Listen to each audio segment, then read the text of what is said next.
નમસ્તે મિત્રો, સ્વાગત છે તમારા શિક્ષાની જાણકારીની અંદર. જાણકારી લેવા માટે વિડીયો અંત સુધી જુઓ. નમસ્તે મિત્રો, સ્વાગત છે તમારા શિક્ષાની જાણકારીની અંદર. હવે આપણે જોઈશું અહેવાલ લેખન. તમે સ્ક્રીન પર જોઈ શકો, સાંભળી શકો તેમ એક ગામના અહેવાલ લેખન વિશેની માહિતી. વિષય છે દુષ્કાળગ્રસ્ત ગામની નજરે થયેલી સ્થિતિનો અહેવાલ. દુષ્કાળની અંદર સ્થિતિના નજરે જોયેલી સ્થિતિનો અહેવાલ.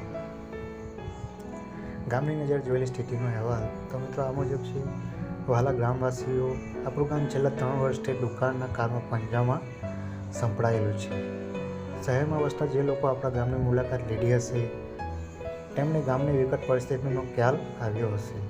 અહીં હું આપણા ગામની દારૂ સ્થિતિનો અહેવાલ ટૂંકમાં રજૂ કરું છું. આપ સૌને આપણા ગ્રામ લોકોને મદદ કરવા હાર્દિક વિનંતી કરું છું. ડુંગરની તળેટીમાં આવેલું અને બારેમાસ હળિયામાં રહેતું આપણું રણિયામણું ગામ પાટુવડ સતત 3 વર્ષના દુષ્કાળને લીધે તદ્દન ઉજ્જર બની ગયું છે.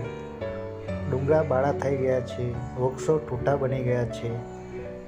ગામના એકેય હેન્ડપંપમાં પાણી આવતું નથી. સરકારી તંત્ર આપણા ગામને ટેન્કર દ્વારા પાણી પીવાનું પહોંચાડે છે, પરંતુ ઢોરોના ઘાસચારા અને પાણી માટે કોઈ સગવડ કરવામાં આવી નથી. આથી આપણા ગામનું પશુધન ભૂખ અને તરસે મરી રહ્યું છે. કેટલાય ગૌપાલકો પોતાના ઢોર ઢાંખરની સાથે હિજરત, તો કેટલાય લોકો પોતાના ઢોરને પાણીમાં મૂલે વેચી રહ્યા છે. પશુપાલન અને ખેતી પર આધારિત લોકોની સ્થિતિ અત્યંત દયાજનક બની ગઈ છે. ગામમાં દૂધ અને અનાજની તીવ્ર અછત પ્રવર્તે છે. સરકારે આપણા ગામના રાહત કામો શરૂ કર્યા છે. ગામના મોટાભાગના લોકો રાહત કામોમાં મજૂરી કરવા જાય છે, પરંતુ તે માટે તેમને પૂરતું ધન મળતું નથી. આપણા ગામવાસીઓને વહારે ધાવવું અને આપણી નૈતિક ફરજ છે. વહારે આવવું આપણી નૈતિક ફરજ છે. આપણે તેમને સુખડી અને ઘાસચારો પહોંચાડવાનો પ્રબંધ કરીને આપણા બાંધાઓના આંસુ લૂછી શકીશું. તો મિત્રો આ હતો અહેવાલ લેખન. દુષ્કાળગ્રસ્ત ગામની નજરે જોવામાં આવેલી અહેવાલની સ્થિતિ. તો આભાર મિત્રો, આ માહિતી જોવા અહેવાલ આ રીતે લખી શકાય છે.